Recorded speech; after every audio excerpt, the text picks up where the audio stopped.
High, চলো আজকে আমরা বানাবো ভেজ তেহারি। সর্বপ্রথমে একটা কড়াইয়ে নিচ্ছে আমি সর্ষের তেল, আর এতে গোটা জিরে ফোড়ন দেবো, আর দুটো কাঁচা লঙ্কা, আর দেবো দুটো বড় সাইজের কুচুনো পেঁয়াজ। এইগুলো নিয়ে একসাথে আমি এটা ভালো করে গোল্ডেন ব্রাউন করে ভেজে নেব।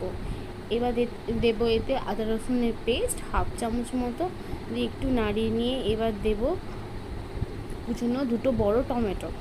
এগুলো সবগুলো একসাথে মিশিয়ে নেওয়ার পর একে একে আমি সব মশলাগুলো দিয়ে দেবো স্বাদ মতো লবণ, দেবো হাফ চামচ মতো হলুদ, দেবো জিরে গুঁড়ো, আর দেবো ধনে গুঁড়ো।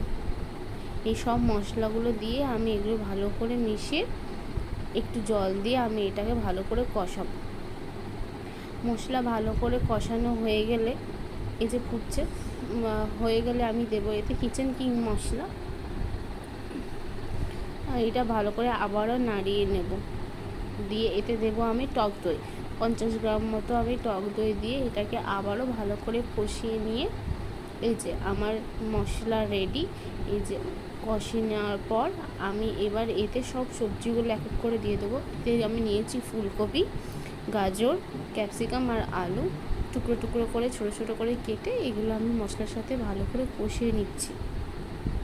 ভালো করে কষিয়ে নেওয়ার পর এতে আমি জল দিয়ে দিব, দিয়ে সবজিগুলো অর্ধেক সেদ্ধ করে নেব। হাফ সিদ্ধ হয়ে গেলে এতে আমি ঘরে বানানো পনির ইউজ করছি, 100 গ্রাম মতো পনির আছে। পনির ইউজ করে এর ওপর দিচ্ছি আমি গরম মশলা দেওয়ার পর আমি এতে দিয়ে দেবো 2 গ্লাস মতো জল, আর এতে দেবো আমি চালটা ইন্ডিয়াতে নিয়েছি, এটা ভিজিয়ে রাখা দরকার নেই। 3 কাপ মতো চাল নিয়েছি, দিয়ে চালটা আমি জলের সাথেই ফুটতে দেবো।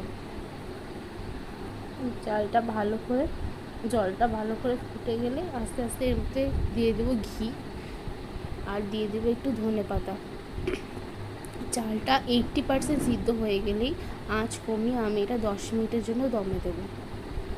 দম দেওয়া হয়ে গেলেই এই যে আমার রেডি ভেজ তেহারি, একদম ঝরঝরে। এই যে আমি পরিবেশন করে নিচ্ছি। এটা স্যালাড রায়তার সাথে খুব ভালো লাগবে খেতে। আপনারা ট্রাই করুন, বানিয়ে দেখুন কেমন লাগছে বলবেন। চলুন আজকের জন্য এইটুকুই, টাটা।